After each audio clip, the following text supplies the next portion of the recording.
Confident, confident, confident. I can be confident, confident, confident, confident. I can be confident at work. Hello and welcome to episode 131 of the Confident at Work podcast. I'm your host and your confidence coach, Anna Manning. And today we're talking about the confidence to say, I don't know. I know from working with clients that very typically when they come in and start working with me, saying I don't know is going to be awful, unthinkable, terrible, a bad reflection on them. But once they've got into a high confidence cycle and they're feeling good, most likely when something comes up at work that they don't know, they're going to be able to say pretty neutrally and probably without a lot of drama, I don't know. So, what I know is that when you're feeling really confident, you probably can say, I don't know. And when you're feeling really underconfident or you're just not feeling confident, you're not going to want to say it, even if you really have to. So, when you're in that low confidence cycle, when you're not feeling confident, there's this pressure to always have an answer, always have an immediate answer, especially in professional settings. And I can still remember when I was in this job and I was fairly new, and I'm laughing just at the thought of it. It's just so ridiculous. I was on the phone. It was in the olden days when you used to talk to people on the phone. A client asked me, like, what's the next step after this one that we were talking about? And I realized that I actually didn't know. Kind of hadn't thought that far ahead, and I didn't really know what the next step would be. And because I was low on confidence, the idea of actually saying, I don't know, but I'll go away and have a look at it and have a think about it and I'll come back to you. The idea of saying that was just so far out of my reach at that point that instead I pretended, and I'm not proud of this. It's kind of embarrassing for me to think about, but I pretended to have a coughing fit on the phone and excused myself so that I wouldn't have to say that I didn't know. How embarrassing. I can still remember it now. So, when I'm thinking about helping you to have your most confident year yet, and that's what I'm thinking about all year in 2025, is helping you to have your most confident year yet. I know that when you truly are having your most confident year yet, sometimes you'll have to say, and you'll be able to say without too much drama, I don't know. So, in this week's episode, we're going to take a quick look at what is really behind not wanting to say, I don't know. What changes when you can confidently say, I don't know, and how you might be able to get more comfortable saying it when it's needed instead of doing what I did and pretending to have a coughing fit so that you could excuse yourself. So, this is just a quick aside before we really get into the meat of the episode. You might have noticed that we have a day change. So the podcast used to always be released on a Friday, and now I'm releasing the podcast on a Tuesday because I noticed that most of you, because this is a work thing, I guess, listen to this during the working week. And I wanted to reflect that by giving you the podcast early within the working week rather than at the very end. So here we are, and I'm now releasing the podcast on a Tuesday.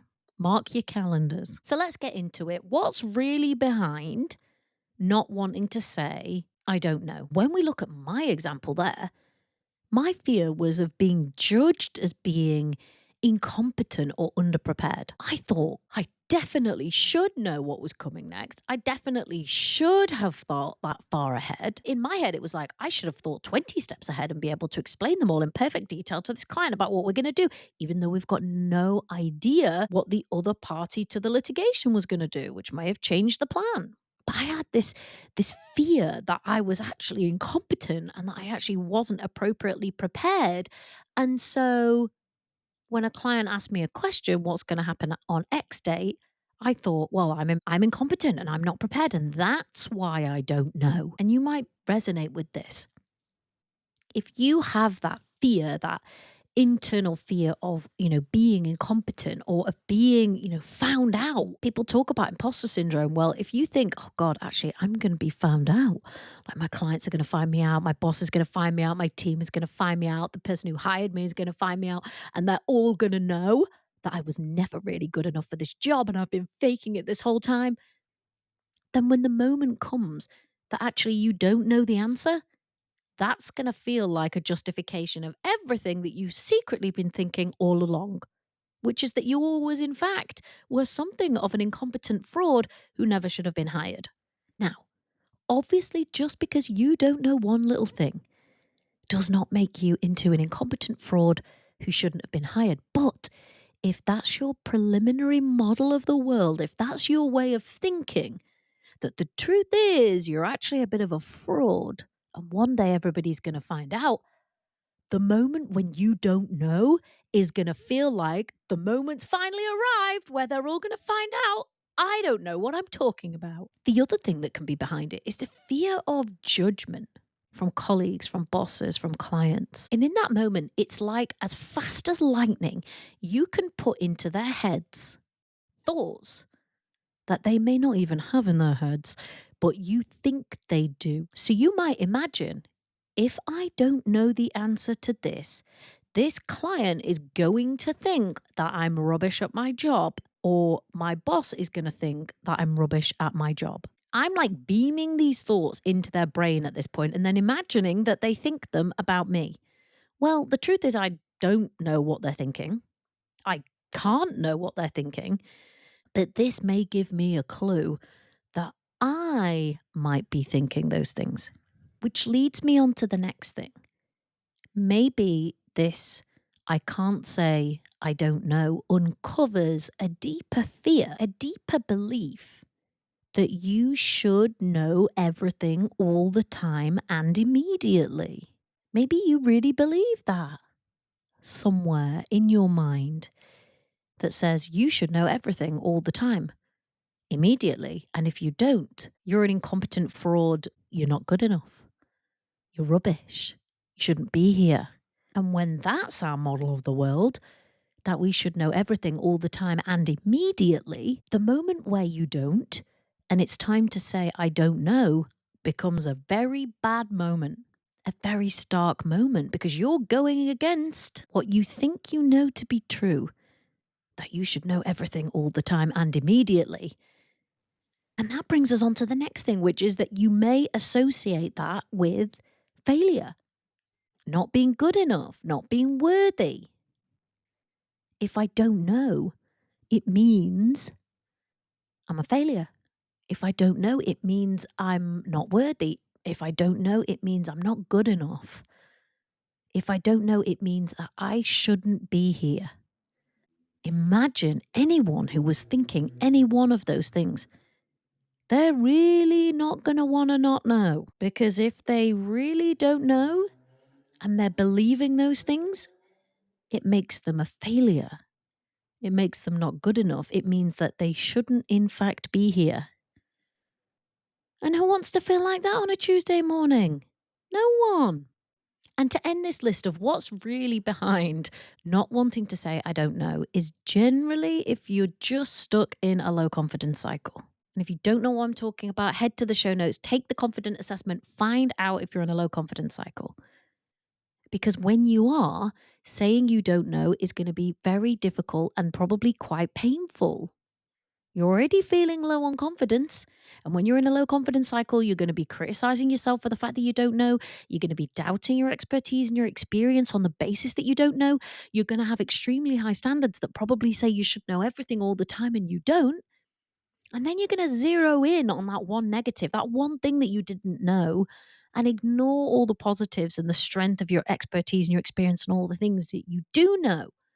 So you're stuck in this low confidence cycle. And within a low confidence cycle, I don't know, is not an easy thing to say. It's painful and it's difficult. But what happens when you avoid saying, I don't know? Well, what happened in my example was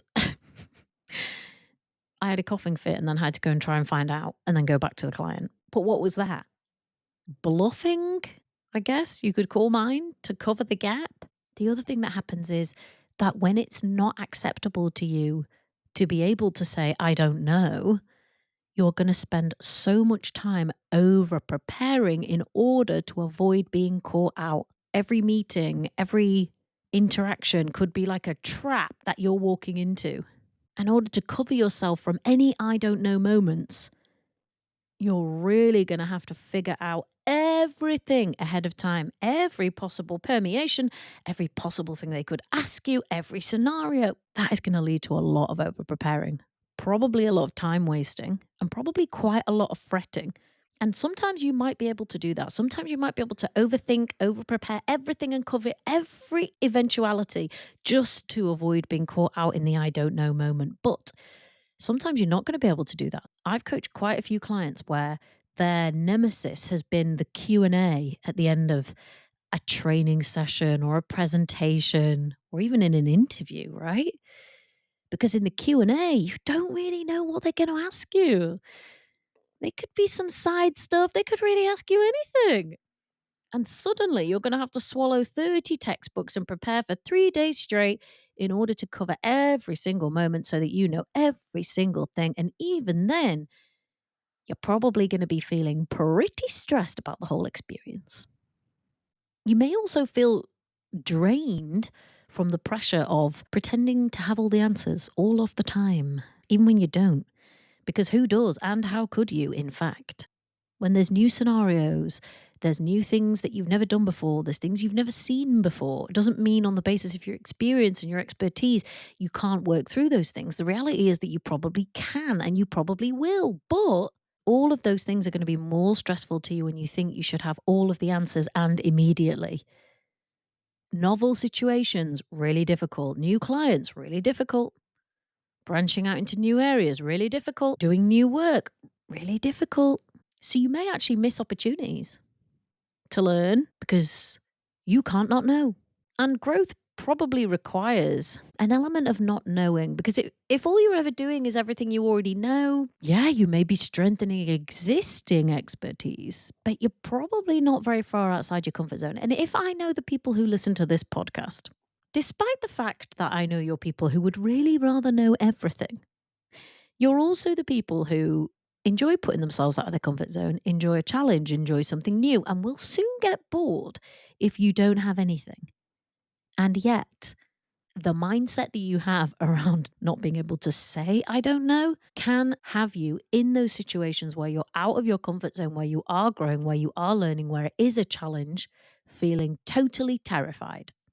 It's a great combo. So, what actually changes when you can confidently say, I don't know? Well, I think it signals actual, real confidence.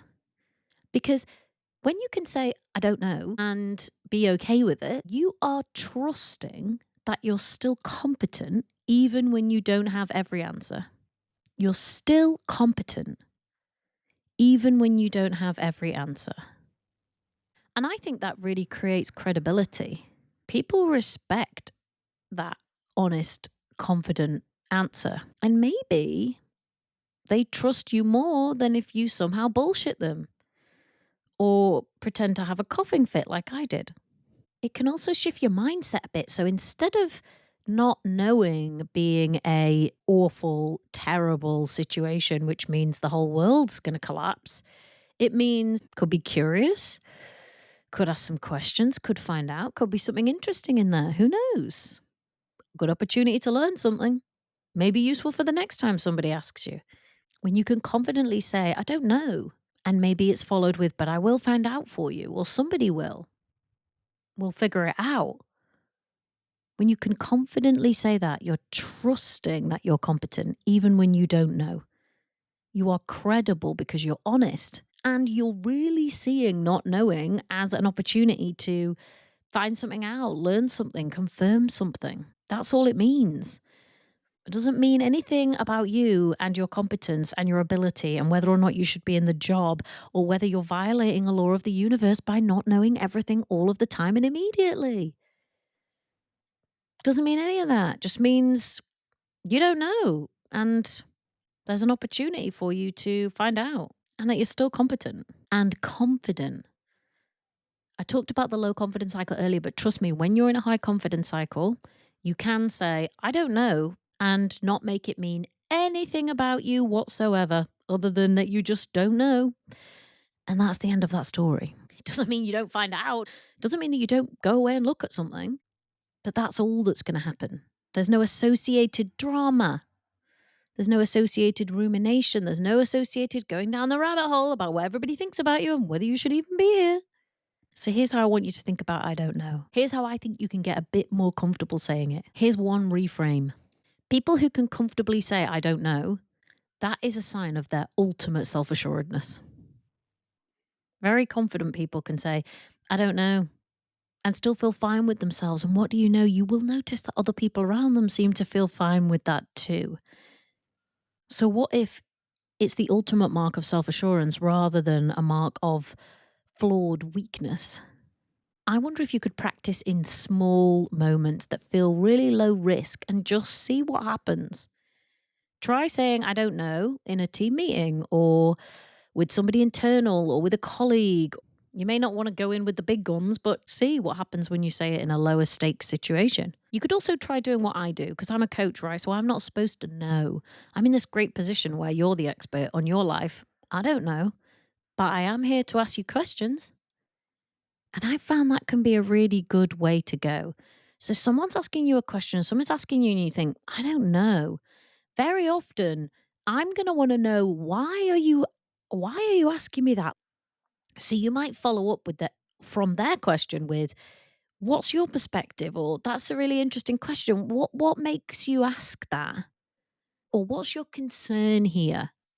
See if in those moments you can stay a little bit curious. And I want you to also notice if there are people around you who can really confidently say, I don't know. What do you think about them? What do you think about that? Do you judge them or do you just think, oh, okay? Really notice that. What would it be like for you if you could work without having to pretend that you know everything all of the time? If you could trust in your own competence, in your own experience and expertise, that actually that's enough, and anything else you'll figure out or find out as you go. What would that be like for you? What would the impact be on your day, on your week? Could you stop over preparing? Could you stop pretending? Could you stop bluffing? Could you feel more relaxed? Could you be more confident? Could you trust in your own competence? And if you did, what would that do for you? We're really onto something with this, you know. I don't know could be your next frontier as far as your confidence is concerned. So I said at the beginning that in 2025, everything I'm doing through the lens of helping you think about how to have your most confident year yet. And I know that in your most confident year yet, you're going to be comfortable saying, I don't know. Even if you're not now, I know that it's possible. And I know that you could get there. There may be some work to do in between times. I'm not saying there isn't. But I hope this podcast episode is a useful start. And if you want to make it your most confident year yet, there are 2 ways that you can come and work with me. The first is within the Confident at Work membership. It's a place where professional women get together and we figure out how confident you want to be, what that looks like, and I coach you, train you, all in the aid of helping you have your most confident year yet. Or you can come and work with me privately, one-on-one. There are links in the show notes for you to book a call, to explore working with me privately, or to explore and join us inside the Confident at Work membership. Okay? I will see you in next week's episode. Bye. Confident, confident, confident. I can be confident, confident, confident, confident. I can be confident at work.